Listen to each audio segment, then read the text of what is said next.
All right, everyone. Welcome to another episode of Freezin for NFC North Podcast, episode number 15. Mr. Rodgers moves into an expensive neighborhood. Packers assembled, and the 2021 Packers and Lions draft class review. How's it going, everyone?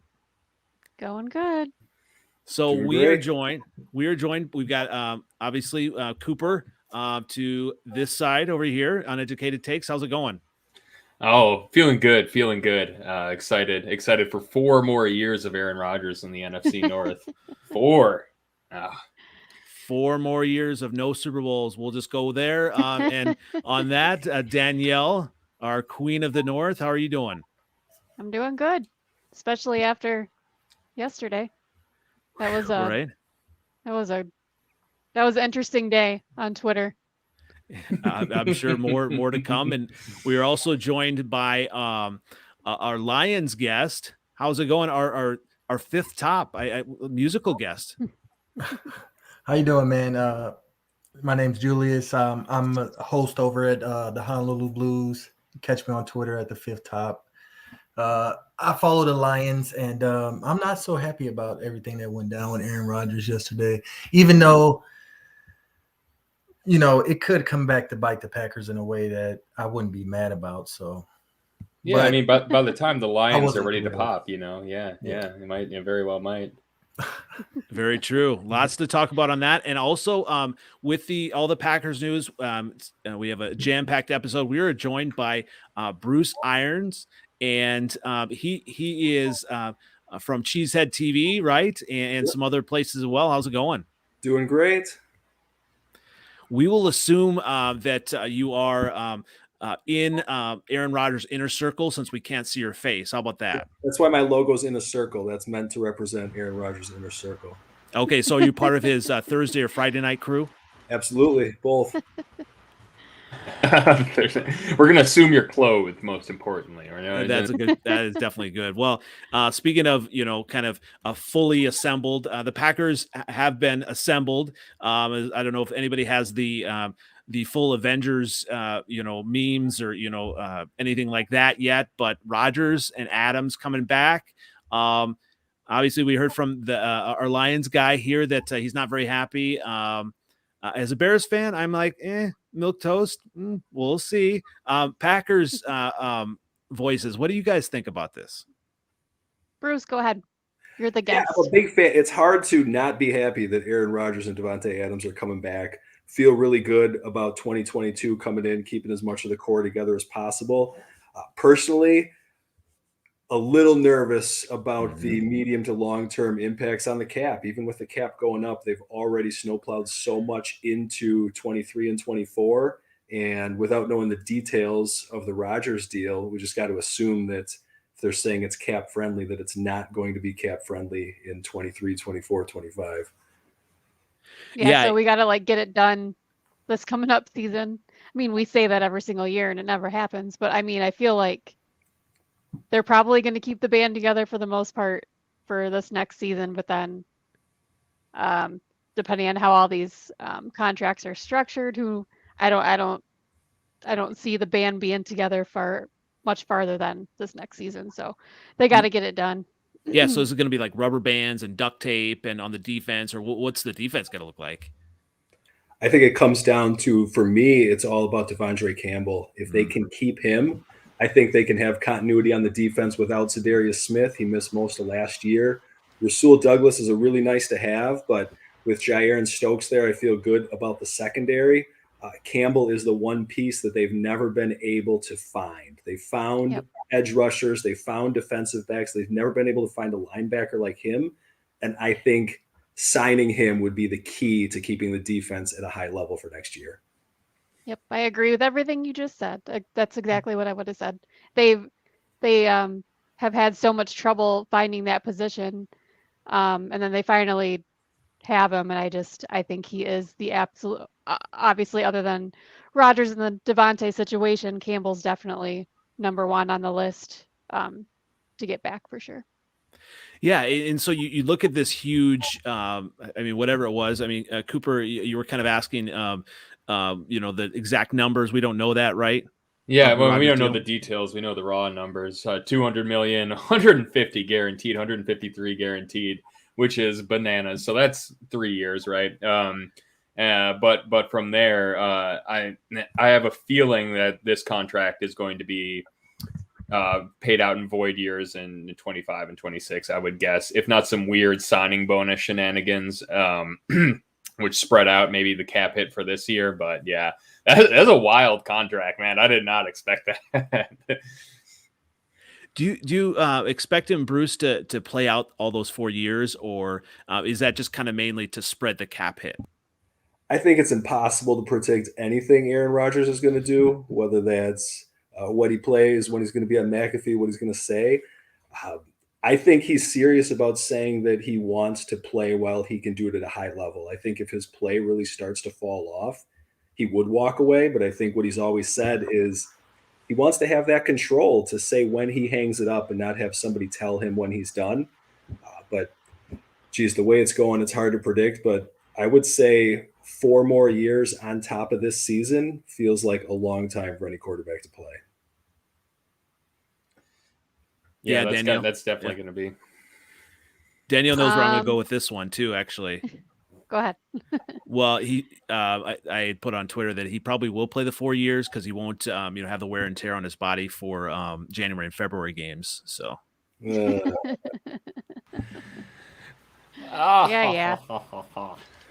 I'll let it slide. You're a Bears fan. Yeah, that's a tough. Yeah, what are we gonna do? So you gotta get it in there somehow. I had to. Yeah. So when you look at this division, I talked to several Vikings guy the other day, and obviously always hear from Cooper and Julius. Hearing from you as well be helpful as we kind of look at this division. I mean, does Aaron Rodgers news really change anything within the division? I mean, did we expect the Vikings to really take it if Rodgers wasn't there? I mean, does this kind of change the trajectory for any of the teams regardless now? Yeah, I've said it before and I'll say it again. Rodgers has never been the gatekeeper for Vikings success. Right? Even when the Vikings are bad, they oftentimes split, and when the Vikings are good, they oftentimes either split or win both. Right?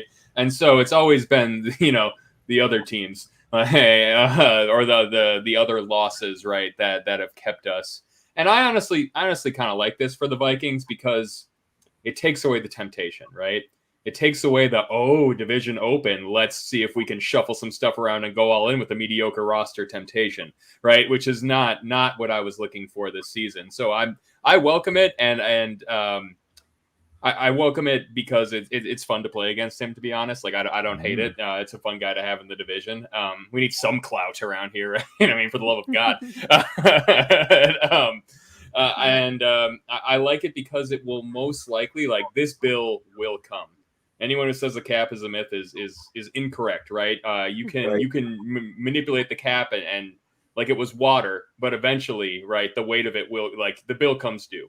Like, look at the Saints right now, right? The bill came due. They did the same thing. They went all in on Drew Brees. Now the bill's due. And it was great while it lasted, and that's fine as long as you're willing to eat that probably 1 to 2 years of just, like, cap, just destruction, like going into an offseason like 80 mil above the cap, which is probably what's going to end up happening in a couple of years when Rodgers retires. So I honestly don't mind. Good for him. Got the bag.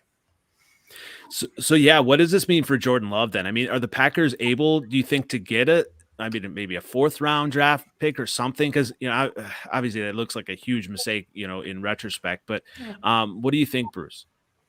My thought, I don't know. I'm kind of split on my Jordan Love opinion because on one hand, I love that they went for a quarterback when they didn't need one. I think that's just a healthy plan.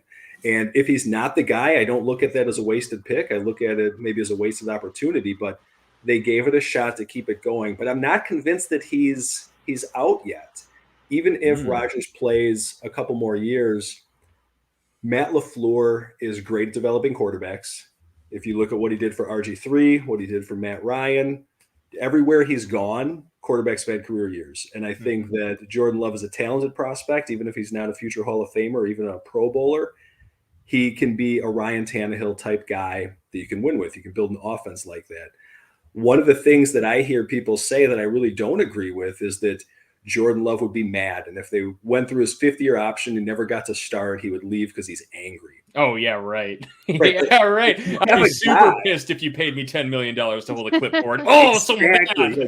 bad. You've developed me for half a decade. I know the coaches. I have familiarity with the players, and now I'm just going to walk out. So Yeah. I'm not sold that they're going to cut bait on him. But if they do, I would expect a day 2 pick. Julius, would you rather have Jared Goff or Jordan Love? Good question. I'd rather have Jared Goff just from Mm. the eye test on Jordan Love. The few games I've seen him start, it wasn't too pretty. I didn't see anything special. He looked like a 6th-round pick, not really a 1st-round pick. And honestly, the Packers, I don't know if they're getting fleeced by Aaron Rodgers right now. A major fleece. I feel like Aaron Rodgers and the Packers relationship is weird. It's really weird. And it's like he's a legend there. I understand that. He won a Super Bowl one time, but there's been a lot of letdowns. And there's been a lot of drama. And now y'all about to pay him $50 million a year for the next few years. It don't add up to me, you know what I'm saying? But I understand because they probably feel the same way I do about Jordan Love. They see what I see. They see that he's not it. And so they know that Aaron Rodgers is the MVP. 1 + 1 = 2. So that's their best shot. There you go. I want to touch on 2 things. One that Bruce said, and then one other thing. I 100% agree that it was a good swing to take on Jordan Love.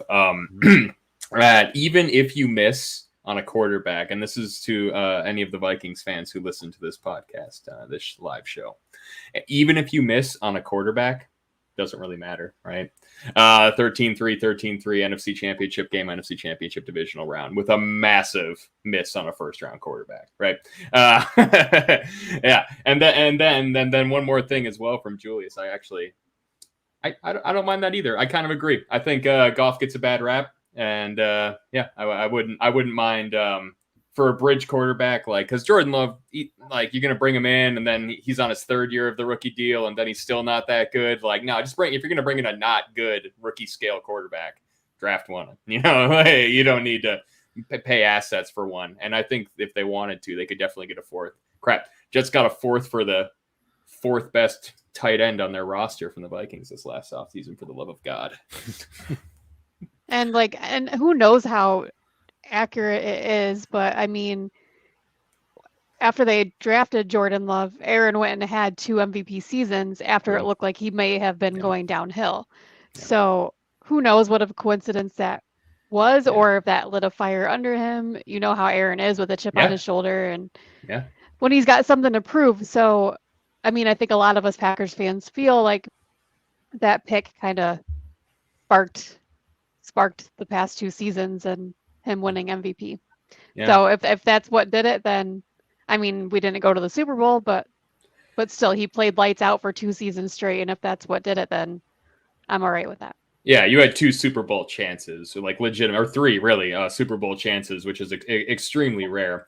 And I think that combined with just a better coaching staff overall has been just extremely helpful. Better offensive scheme, right? He got the system that mediocre quarterbacks usually get, right? He got the Tannehill, Garoppolo, Cousins, though he's maybe a little bit better. But that system, and when you put like an elite quarterback in that system, boy, it's a back-to-back MVP. Yeah. Well, and let's talk about the other half of that, tandem now, Devontae Adams, and he's being tagged. It sounds like, from James Jones on NFL Network that he's not going to be very happy with that, but they're going to try to work towards a long-term deal, right? Bruce, is that kind of what you're hearing, or?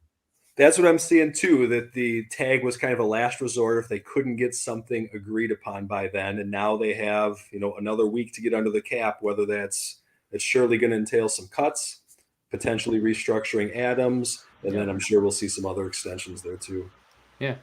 The interesting thing about Adams is, even though he's getting older, if you watch him throughout his career, when he came out of college, he was not a speed guy.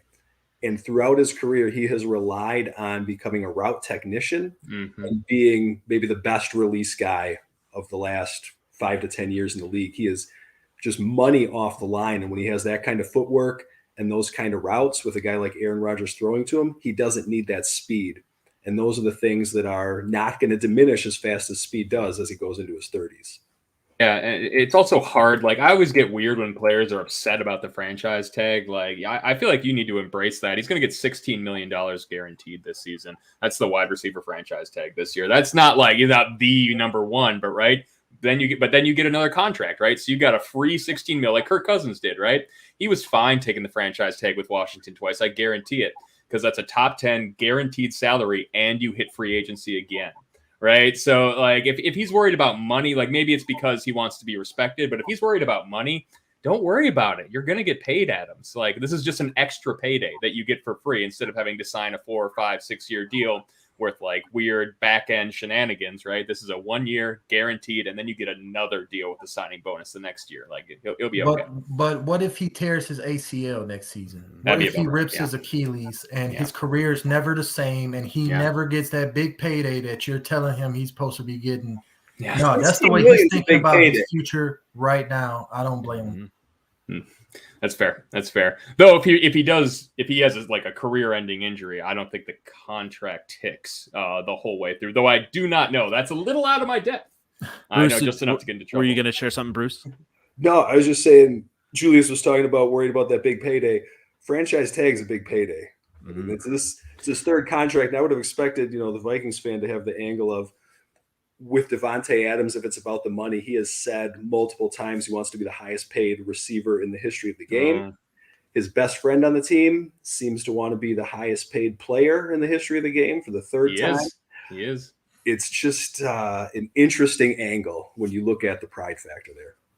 Yeah, that probably plays into it a lot. And I feel like he will, right? I feel like if they're smart, they will. And I guess hopefully nothing tragic happens where we're looking back at this like, oh, that was a terrible take because now he's, off the field. But it's possible. That is a good angle. Does anybody know his tag number, by the way? 16 million is the wide receiver tag this year by Sportac. I'm not sure. That's 2021. So it's going to be, that's 2021 tag with 16 mil. So I thought it was 20 million, wasn't it? This year, that would be, it's just the average of the top 10, right? Yeah. So whatever, however, I don't know when they start tracking that. I guess, that's the key. I've seen anything reported between 18 and 20 for next year. Okay, so it's at least 18, I would guess. Yeah. So here's a question I have, and I think Gridiron Grubb, earlier this season, he talked about a few episodes ago, talked about the Super Bowl teams, and usually when you have the highest paid quarterback, it really doesn't necessarily equate to a Super Bowl winner. I don't believe, does it? No. I actually had something on Twitter I posted, I think it was yesterday, where if you look at what slot each of the Super Bowl quarterbacks were at in terms of overall league, it's never the highest paid guy. No. So does that worry you as Packers fans? It doesn't worry me because I think that's mostly random. Football is so random. If you had the best players, the best team, you look at how all these games go, especially in the playoffs, all 4 division rounds ended on a last-second field goal. And the championship round was just as close. The Super Bowl came down to a sack when the quarterback had a guy running wide open for a go-ahead touchdown late. I don't think it matters. I think the whole goal is just put together a team that you think can roll and hope when you get to the playoffs, everything falls into place. And the best team doesn't always win, as we've seen. Yeah. So, absolutely. Yeah. The Bengals were not the best team in the AFC this year. Like the 3rd or 4th or 5th. It just takes one play, one mistake, just one day to not play as well as you normally do, we saw with the Packers. So all of that, because you mentioned the Bengals, and I found that tweet last year. Matt Stafford had the 15th highest cap hit in the NFL. Joe Burrow had the 126th highest. Yep, there you go. The year before, Brady was the 9th highest. Mahomes was the 319th highest. The year before Garoppolo was 16th, and Mahomes was 344th. I mean, the Mahomes thing shows that rookie contract, same with Burrow.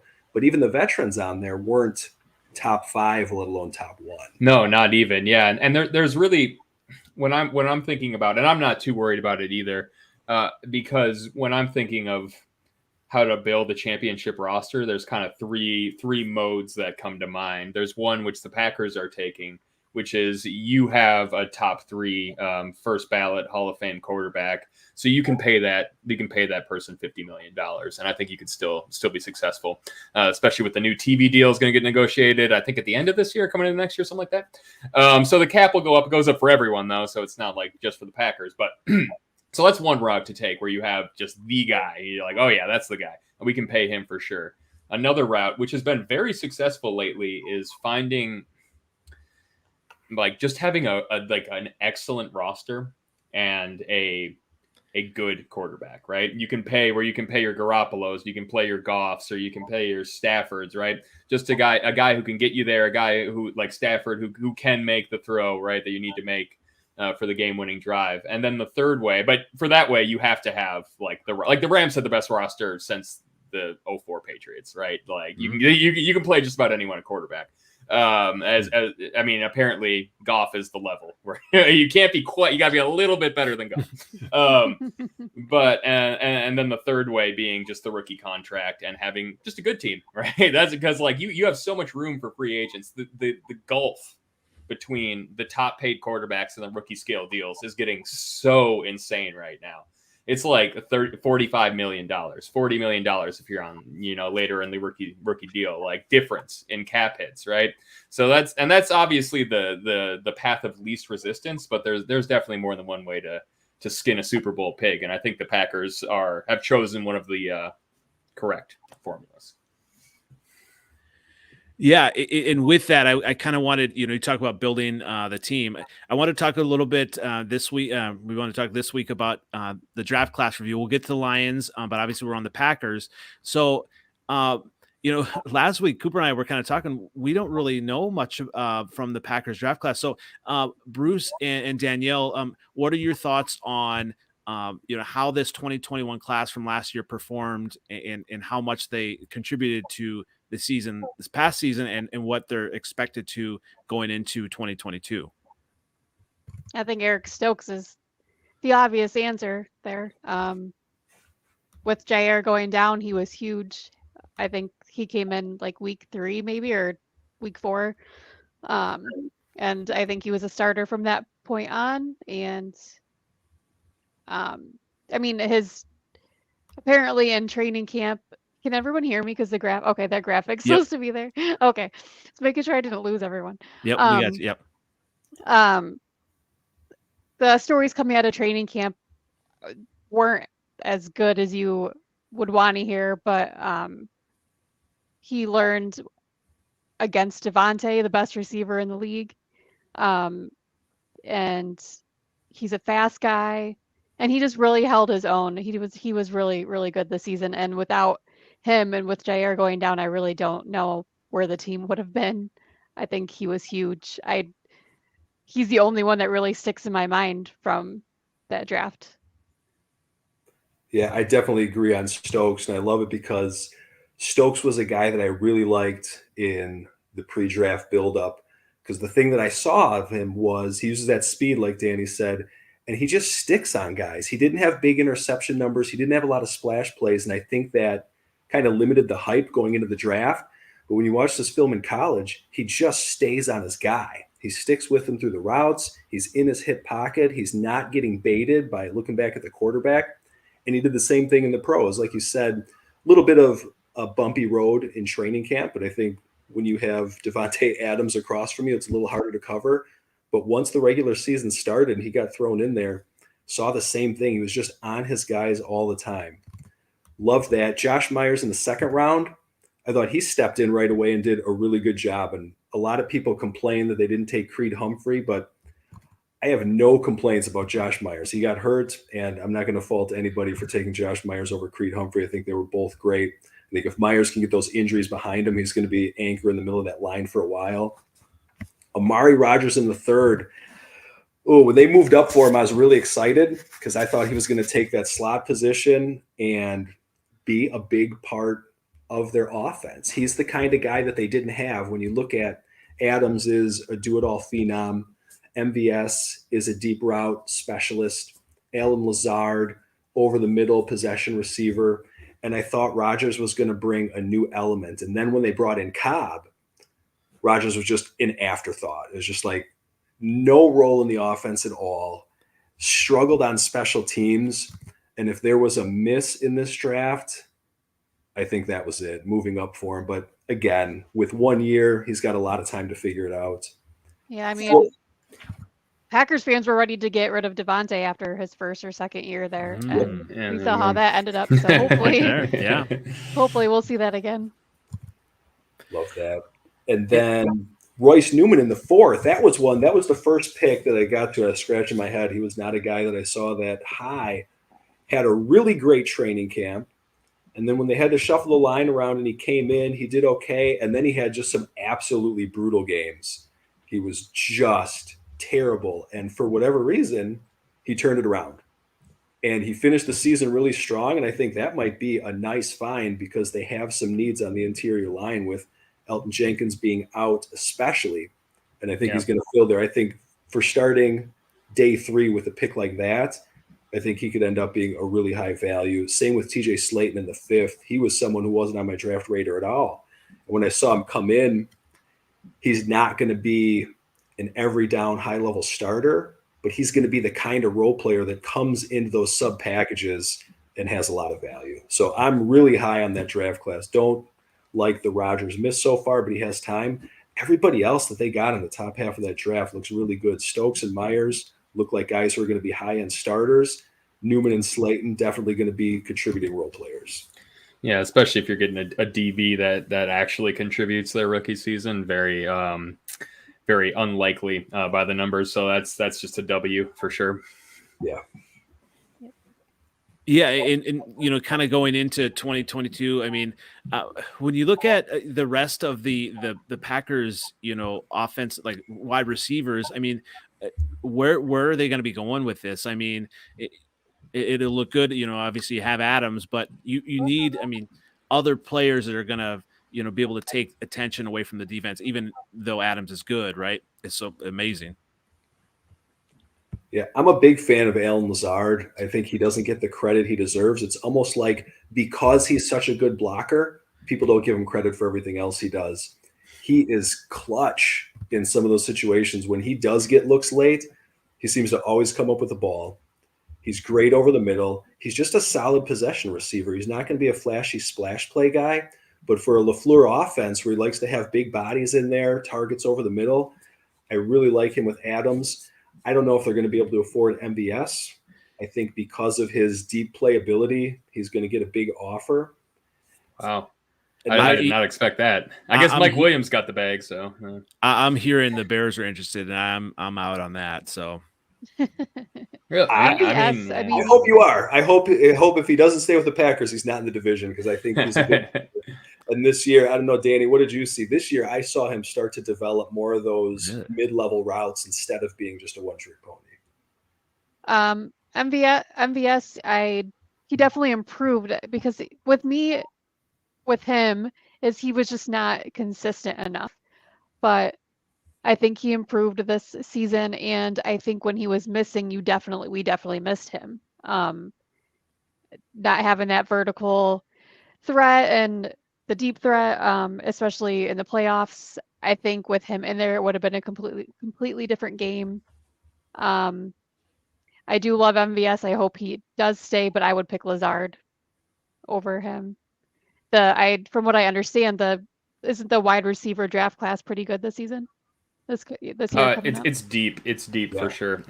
There's been consistently good receivers taken in the 2nd and 3rd round for like 5 years in a row now, where they step in and they're like one of the better receivers of the rookie class. So it's definitely almost. So I mean, if they can't keep him, I would think they would hopefully go after someone with the speed because we need the speed. I think that's our number one thing with our offense is we need someone who's fast, especially if we lose him. Yeah. And obviously it'll be interesting to see, Tanyan, is he under contract? He'll be coming back as well. Yeah, he's got an injury to deal with though, so that's going to really cloud things. And I think that is one of the bigger question marks is when you look at the receiver room, they are a little thin because everyone's up for contract. but that offense throws to backs and ends so much. And I think Tonyan is a big loss that they're going to have to account for. Yeah. So I guess my question is, who is the Packers version of Thanos, and in 2022 do they defeat Thanos when they assemble here? I've never seen that movie, so go ahead, Bruce. Oh wow.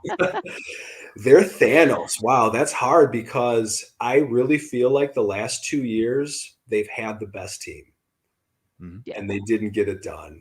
And I think in both cases, the guy Thanos is themselves, is what you're saying? I think Thanos is David Bakhtiari's ACL. Because I think if he was in both of those games, I think they win them both. Yeah. I thought you were going to Yeah, say Aaron I Rodgers agree. drama. I'm looking. No, I wasn't going to man say in the that. mirror. Someone else might. Julius was ready to say that, I think. Yeah, I agree. I think not having Bakhtiari was absolutely huge for both seasons. If he's in there, I believe with my whole heart they win, especially this season. I don't know what they were doing on the O-line, taking Yash out of there, no Bakhtiari. That was huge, I think, for that game. Do they need to win this year? And I think Tanyan's just on a void year right now in his contract too. Sorry, I don't think they have Tanyan under contract this year.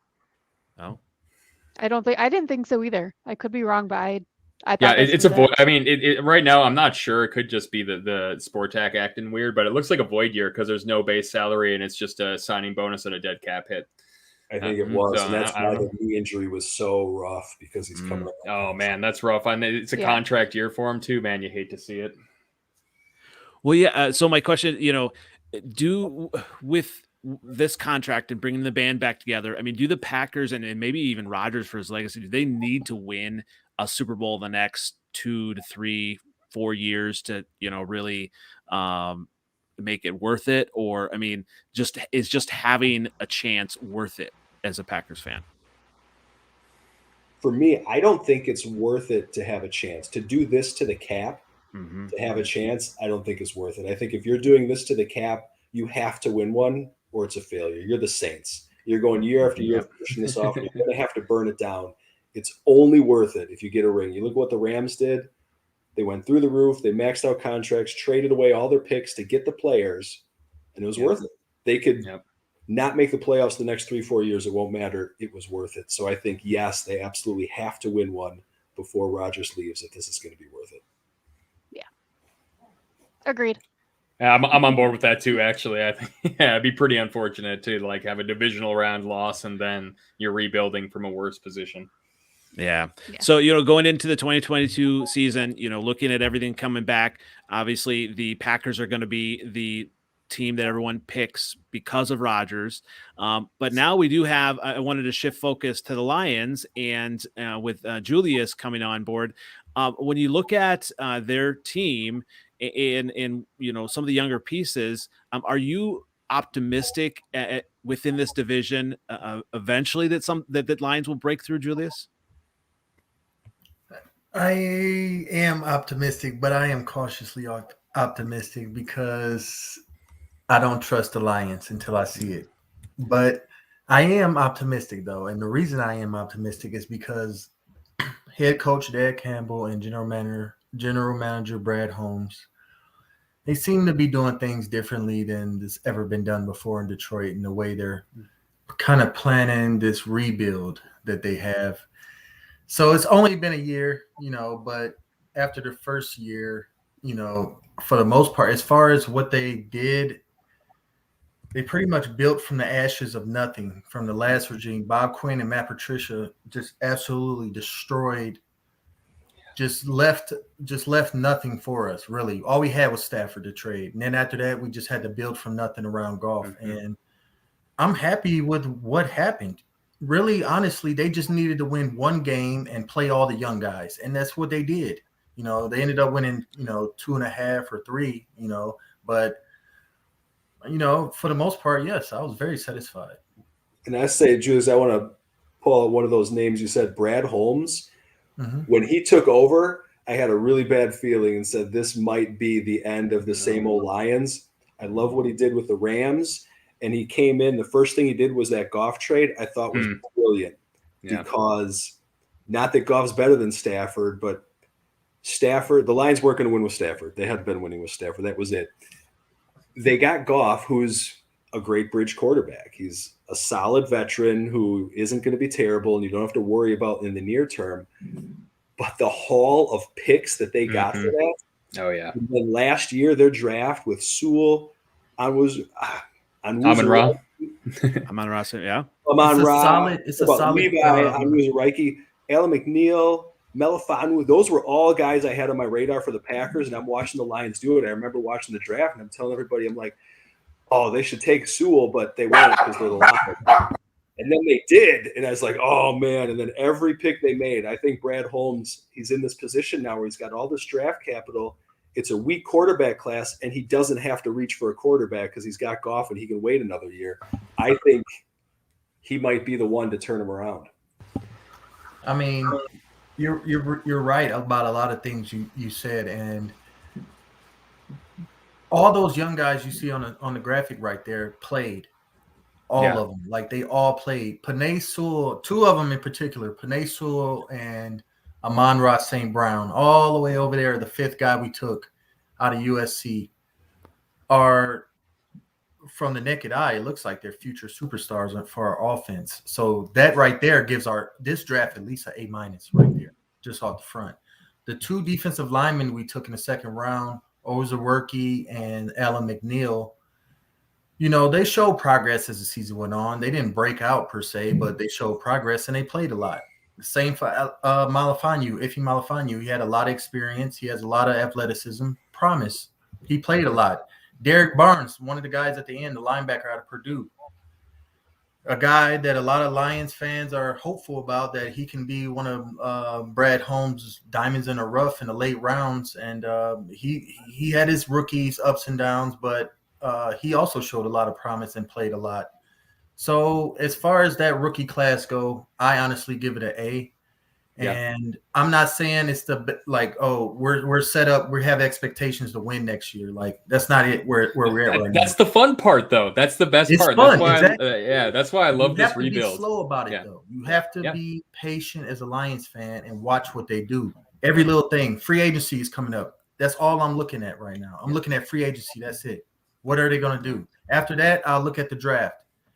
After that, I'll look at training camp, one by one, because I don't trust it until I see it. No, and you absolutely can't. you mustn't, in fact. These are the Detroit Lions. Yeah. No. Graphic, though, when you got a new GM who comes in and that's his first draft class, you got to at least be optimistic. Well, the Rams.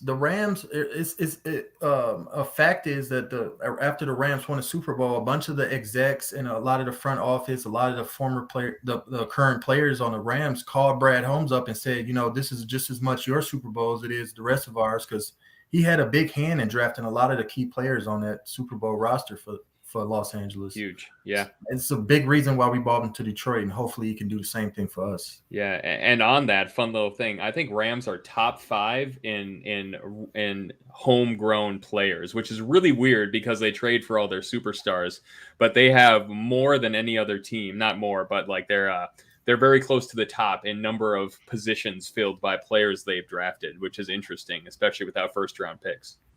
Well, they didn't start trading for their superstars until this season when they went on that crazy, they were like, F it. Yeah. This is now, we're going for it right now. Boom. Yeah. Jared Goff was not the quarterback they were going to win with. Yeah. Jared Goff is probably most definitely not the quarterback the Lions are going to win with, but he is a great quarterback to have right now where we don't know what we're going to do. Yeah. And regardless of how this draft ends up, it may, I think A- is probably pretty fair. And you could even convince me of A, but so far the rebuild is an A, right?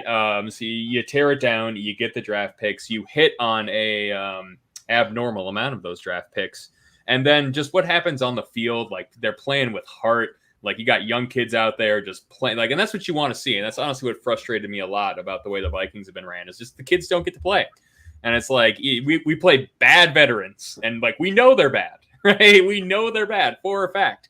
And we still play them because there's a system, or whatever, but no. And then you don't gain any value from seeing oh, okay, so maybe these 2 defensive linemen, yeah, maybe they're okay, but so far doesn't matter because now you know, right? Instead of having them on the practice squad all year, now you know that St. Brown is a starting caliber wide receiver in the NFL, right? You know this because you let them play, and I'm just a big fan of the way this build is going for them. It's very new age. I like it. It's interesting too. I mean, Amon-Ra St. Brown, he probably most likely might not even be the number 1 wide receiver, right? No, he's a really good slot receiver. Yeah. He's like an elite slot receiver. That's what he's going to be. But he's not, as far as like a red zone threat, like a big true number 1. We're still looking for, and we're probably going to try to get in this draft and with one of those, 4 top 90 picks we have. Yep. So Cephas isn't that guy? Cephas is a pretty good young player, but he hasn't proven that he can. He's had some injuries and some inconsistencies, but he hasn't proven he can be that number 1 guy. But he is a pretty good young player. We're going to give him another shot. We just re-signed Josh Reynolds after we brought him on mid-season. That's another Brad Holmes gem from Los Angeles. Underrated player by far. He is. I liked that signing too. He torched the Vikings in 2020. Definitely underrated. He's not going to be our number 1 guy either. He's more of a guy that you throw out there and try to hide, and he breaks out of nowhere for wide receiver 4 for sure. Classic, really good, Goff, like really fast. Forever, blah blah blah. But we're looking for our Calvin Johnson still per se, And so we're looking at some guys: Drake London, USC, Traylon Burks, Arkansas. There's several. George Pickens. It's this a deep wide receiver class. You guys talked about it, earlier. In that draft, I mean, would you be disappointed if they didn't go like Aiden Hutchinson and then a wide receiver? I mean, what are you kind of like position wise? I mean, what would you be satisfied with? Yeah. That's a great question because there's kind of a little controversy right now on Lions Twitter and Lions Land about that number 2 pick. Does it have to be Aiden Hutchinson? Does it have to be Kayvon Thibodeau, or could it be a quarterback? Could it be Malik Willis? There's a little Malik Willis train building in Detroit right now. Yeah. And it scares me to death, I'm telling you right now, because I am not sold on no quarterback in this draft. And especially for the number 2 pick, it's so valuable. We need to draft another Penei Sewell or Calvin Johnson, Matthew Stafford, Ndamukong Suh level player with that number 2 pick. If that's Aiden Hutchinson, you get him there. If they take a quarterback, or if they don't take a edge, or they don't take Aiden Hutchinson, that guy they take, if it's a quarterback, they have to be completely sold on him that he is the guy. Like there is no, we see a lot of promise in him, and we're going to give him time behind Jared Goff. No, if you take him at number 2, he better be the next Malik Willis, better be the next Michael Vick, and there be no growing pains. He better come on the scene ready because you're that sure because you used the number 2 pick on him. Yeah.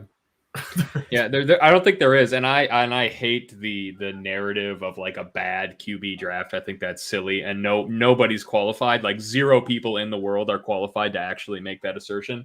But I agree that I think overall that there's probably not a top 3 pick quarterback in this draft, which is unusual. And so, yeah, I wouldn't be mad either. And you got another year of Goff, maybe get 4 or 5 wins, play really good. You got ammo trade up if you want the number 2 pick next year. If we want to jump back into the teens and grab Malik Willis or Kenny Pickett, there you go. We're talking business now. Yeah. But if you use that number 2 pick on a it's really a long shot with one of these quarterbacks. So it's just too much for me to handle. I'll lose my mind. I want Aiden Hutchinson. I'm a Michigan guy. This guy is an athletic freak. He's mentally built for it. I think he's the next J.J. Watt. Draft him.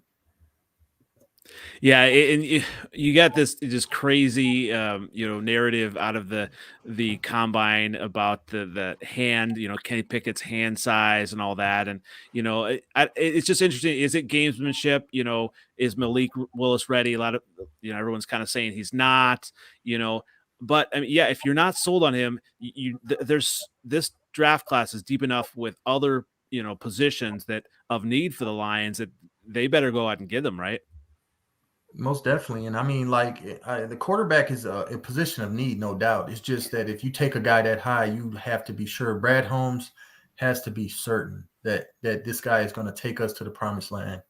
Because if he don't, it could just rip apart the whole plan. This great rebuild we're talking about. Oh, wow, the Lions, they look good. They're playing hard. They had a great first draft. And it can go bonkers if they draft the average quarterback at number 2 overall. Yep.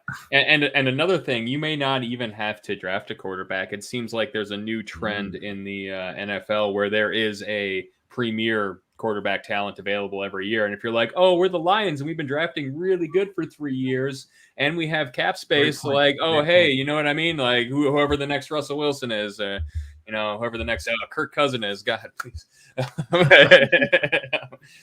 No, this might be a little bit weird to say,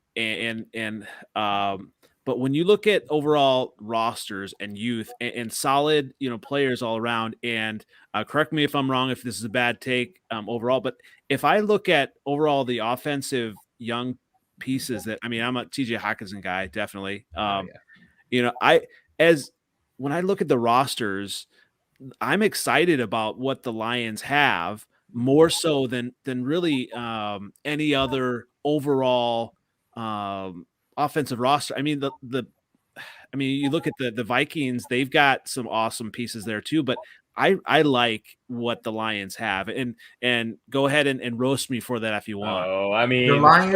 Overall. Sorry, one moment. Go ahead, do it. Overall, I'm actually more excited about the Lions roster than the Vikings roster. The Vikings have way more talent on the offensive side of the ball, though. Especially you have 2 all-pro wide receivers, right? The Lions have like a quarter of one if Amon-Ra St. Brown comes through, right? And the Vikings have 3 viable NFL wide receivers. They have a viable NFL tight end. They have 2 viable tackles, right? I'll go off there. Besides the offensive side of the ball, if we're looking at rosters and position to pop correctly, or position to I guess pop when you're ready, like in 2023, 2024, I'd rather be the Lions than the Vikings right now for sure. I agree. The Vikings' current offensive makeup is way more explosive than the Lions. Right now, the Lions are missing 2 huge things in their offense to be effective, to be explosive, and that's a quarterback and a number 1 receiver. And now Jared Goff, honestly, if you give Jared Goff a number 1 receiver this year in a draft, comes on the scene, number one guy to go with Amon-Ra, TJ Hawkinson, DeAndre Swift, possibly one of the best offensive lines in the league, is looking like. Jared Goff can take you to the playoffs. The Lions. For sure. If you give him if you improve the wide receiver core of what he had last year, if you improve upon that significantly, Jared Goff is good enough. He's shown it with the Rams. To win games with, per se. Yeah. They just need to go defense heavy in the draft to, kind of shore things up. And you really need that offensive line to come through, because he does, he's a good quarterback, but he takes an extra tick over pretty much anybody. He takes a little extra look every time. He doesn't process. That's what holds him back from. Because he makes some pretty throws. He's got a great arm. He got a pretty arm. He could toss it. When he's in a groove, he'll tear you apart. But he needs time and he needs to feel comfortable, because if he feels any pressure or he just melts. He's not built for it. Yeah, speaking of melting, obviously it'll be interesting to see if DeAndre Swift can stay healthy. But one point I want to make, I really like Craig Reynolds and what he did as far as backing up, and obviously if Jamal Williams is going to be back or not. But depth wise, I like some of those young pieces. Obviously it really depends on, whether Swift will be healthy, but I really like that some of those young pieces. We are Swift. We're hoping he can be our Alvin Kamara, per se, going into next year. He kind of broke out a little bit this year, but not fully because of injuries, like we just mentioned. And TJ Hawkinson, same thing. He had injuries. He had a Pro Bowl season the year before, only played 5 games last season. So if those guys can stay on the field and produce, it's a lot to love about it, a lot to look hopeful for. Well, yeah, and speaking of kind of being hopeful, and this is why, when we're talking about the Packers, as a Bears fan, we have the Rodgers news, right? And I know Danielle and Bruce, you guys were excited for the Rodgers news and Devontae Adams, but as a Bears fan, I kind of was like, because I'm not really thinking that Fields and the rest of the Bears roster is ready to compete yet. And maybe the Lions are there yet as well. I mean, they've got the pieces; they're not there yet. That's why I wondered if the Vikings, if they have more pieces now that they need to win versus the Packers, and now with this Packers news, you don't think so? Yeah. The Vikings do not have that good of a roster. They just don't. Right. Anything at this point that's not nailed down. Right. So I want Justin Jefferson. I kind of want Danielle Hunter, but I wouldn't even care. I kind of want Eric Kendricks too, but he's 30, and like coming off his worst season, he's one of the best in the league. But they are not ready. I've said it before, 0 right now under contract, 0 NFL caliber cornerbacks on the Vikings roster right now. Right? You need like 4, if you're going to be considered like a decent defense, right? They're not. I don't mean to cut you off there but I do not. That is my worst nightmare. Is that the Vikings push the chips into the table this year? Like, why would you do that? It doesn't work. You have a 4-year track record of seeing better rosters, objectively better rosters fail, right? 2018, really good roster, failed. 2019, excellent roster. They got that fun win against the Saints. 2020, roster erodes, just not that good. This year, roster's even worse, not good. Like, no, stop. Like, reset. You don't need to go into like tank mode, like, or something like that or whatever. But no, they're not. This roster is not ready to compete, and if they try to compete, it's going to be a huge red flag. I mean, not compete, but like the Lions competed. Like they came up there and they played hard and they coached hard and they played to win games. But don't expend future resources in order for a molecule of success today, because it's not worth it with this roster. Sorry, and I'm out. No, that's and so Julius, going into 2022, is there something about the Lions season? If you kind of we go through it and then this happens, if we were kind of look at that, I mean, is there something that might surprise you if the Lions were I don't want to say a playoff team, but if they were significantly better than 2021, I mean, what would you say would have been the reason? I would say the reason would be another strong draft class, coupled with a decent enough free agent class, pretty much overall improvement upon what they had last season. And last season was, they only won 3 games and tied 1, but they were in like 8 or 9 games. They were the best team in the league against the spread almost. They were in games. They weren't that bad. What they had on the field was just not good enough. But if they could add on to that, then that would be the reason. Just have another good draft class. It doesn't even have to be as good as that one. You don't have a. It'd be great if you did find another 2 superstars in this draft class with all the ammo we got. But I am just being a little cautious, just like I mentioned in the beginning of the show, man. Like, I'm just riding the waves of the off season, Yeah. Breaking news here, breaking news there.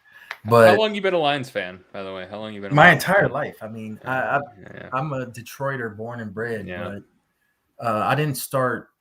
I was a big Pistons, Tigers, Red Wings guy when I was a kid. Those were some franchises. Yeah, they were the ones winning, so I was cheering for them. I wasn't cheering for the Lions until I got older and was like, well, I love football. I'm a cheer for my home team, the Lions, and realized they were trash. But I love them anyway. And you can't help it. I mean, they're my team. They're my city's team, and their success is going to be my success as much as the failure is the failure. I'm a ride and die with my team, just like any other fan. So are we going to pretty much, I mean, and we'll continue to talk about this throughout the offseason and even eventually preseason, but are we just pretty much going to concede that because Rodgers and Adams were back, that this is once again going to be the Packers division? Bruce, what are your thoughts? Yes. For all the things you guys said. Lions have a bright future. Vikings have some pieces in place on offense. Bears are looking for their quarterback. I don't think any of the teams are just ready yet. Bears are. Yeah. You can't say for certain Justin Fields. I know everybody wants to say for certain Justin Fields there. He's got some growth and development to do, and I don't know if year 2 is going to be it. I don't think the competition is there. I think the stability of having Aaron Rodgers and Devontae Adams back is going to be enough. Yeah, and you'll probably end up bringing a significant portion. Like there'll be some casualties, especially the linebackers for sure. Yeah. There'll be some cap casualties, but I think a bulk of this team will return. And that's just a really good roster. Like, oh yeah, Aaron Rodgers is awesome, and like we all know it. But besides that, I mean, that's just a really good roster, top to bottom.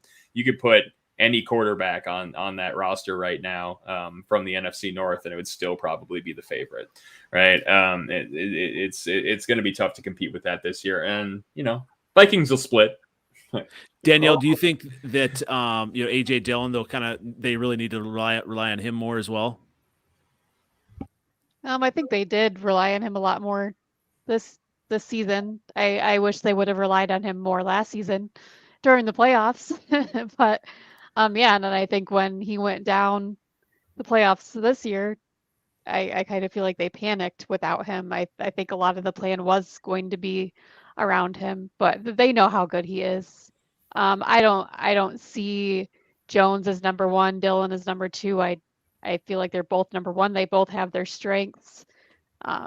One does one thing better than the other, and I think they're just very complementary of each other. And I might even put Dillon a tiny bit ahead of Jones, but he's going to be relied on. They know how good he is. He already has been relied on a lot because more. He's the quad father? Yes, that's it. 100%. Jones owed $13 million against the cap this year. They better rely on him a little bit. I don't know about. See, when they did that contract, I'm wondering if it's because they didn't know how good AJ Dillon was. If they do that contract still? I mean, they had just drafted him, So it's. I think regardless, probably not the contract you want to be giving out. Vikings did the same thing. Browns did the same thing. Everyone does it. But the guys gotten out after in 2023. You can cut tail for not too bad of a dead cap and hand over the main role to Dillon and then draft another one. Well, speaking of quarterbacks, Bruce, your thoughts. You had a little bit of thoughts on Fields. Go ahead. Go in on me as the Bears fan. I said this. This is why I've gone back and forth with all my Bear fan friends. I don't think Fields should have started last year. I think he's got a ton of talent, and I feel that way about most NFL quarterbacks. I think the jump to the pros is so big that playing quarterback is hard, and if you get a year to make that transition, I think it's a huge help. Part of that is watching what the Packers did, but Fields, I don't think starting last year benefited him as much as a lot of other people do. I think this offseason is going to be huge for him because it's about harnessing that talent and using it in a pro system. Yeah, absolutely. Who knows? And absolutely, like coaching matters. I mean, we saw that a lot with the Bears, with the Vikings. When you have coaches that are not going to utilize their talent and put them in good situations, that makes a difference. I'm excited as a Bears fan, and my expectations, and maybe I'm not where Julius is that I am, kind of down. I'm excited for the future. Not expecting this much from them this year. And maybe that's a good place to be. That is a good place to be, my friend. I always tell my Bears friends that you guys are pretty much in the same position we were beginning of last year, where y'all just fired the regime that had y'all stuck in the mud, and now y'all feel fresh and renewed and like focused on the future. And it's a good feeling to have as a fan, to be rid of the poison that was Matt Nagy and those guys. Gross. Yeah. Yeah, I agree. Yeah. And I suppose I think the thing about Justin Fields that I'm kind of like, I've been thinking about it while you guys are talking about it, and is we still don't know. It's almost as if you just drafted him because that year was such a wash, like from just for a lot of reasons, right? Just was not a position of success for him. And it doesn't necessarily mean that he's ruined, right? It's just that we know about as little as we knew coming into his rookie season. Yeah, absolutely. Well, this has been a fantastic episode. Thanks again, everyone. And so, Julius, where can everyone find you again? You can find me on Twitter at the Fifth Top. You see it down below on the ticker. I'm also over on the Honolulu Blues show. Pretty popular Lions show over on Twitter. Find us there. I appreciate you guys having me on. It's been great. I always love talking with the division rivals, and you all had a lot of great things to say. I appreciate you having me on. Absolutely. And also joined by Bruce Irons. Where can everyone find you again? On Twitter, it's at Bruce Irons NFL. My Cheesehead TV articles come out every Sunday morning, and then all my draft coverage is at PackersForTheWin.com. Very nice. CW. And Cooper, you're excited for free agency for Kirk Cousins news, right? I am refreshing. I took a break from the Ukraine war to go back and check on Kirk Cousins on Twitter. Still there. You can find me. I'm back. I took a hiatus. I got a little obsessed. It's okay.